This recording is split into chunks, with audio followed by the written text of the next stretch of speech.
Promesse biblique du jour. Comment vaincre l'ennemi?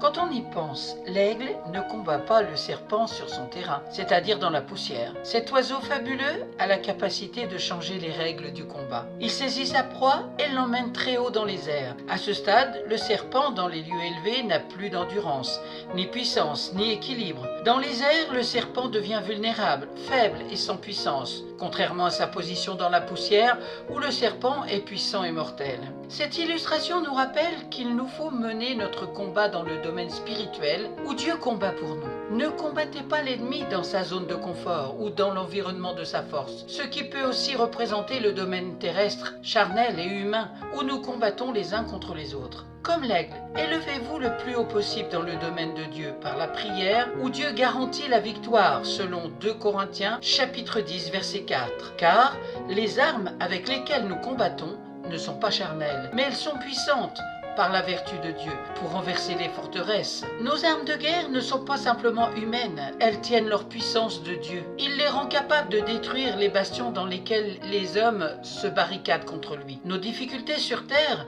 sont déjà vaincues dans les lieux célestes en Dieu. Dans le domaine spirituel, où nous sommes vainqueurs en Jésus-Christ, selon Éphésiens chapitre 2 verset 6, il nous a ressuscités ensemble et nous a fait asseoir dans les lieux célestes en Jésus-Christ. Tant que notre position est en Christ dans les lieux célestes, Dieu nous assure la victoire. Prenez courage, quelle que soit la situation dans laquelle vous êtes actuellement. Votre étape première est de vous confier en Dieu et de remettre la situation entre ses mains par le biais de la prière. Il n'y a pas d'arme plus grande que la prière. Jacques chapitre 5 verset 16, il est écrit: la prière fervente du juste a une grande efficacité. Dans 1 Thessaloniciens chapitre 5 verset 17, où il est écrit: priez sans cesse. Amen. Merci d'avoir pris du temps pour écouter la parole de Dieu dans Promesse biblique du jour. Seigneur, merci. Saint-Esprit, agis dans les cœurs. Touche les cœurs qui sont fatigués, chargés, qui sont découragés. Encourage par ta parole. Saint-Esprit, fais ton œuvre dans le nom puissant de Jésus. Amen. Merci Seigneur. À toi soit toute la gloire.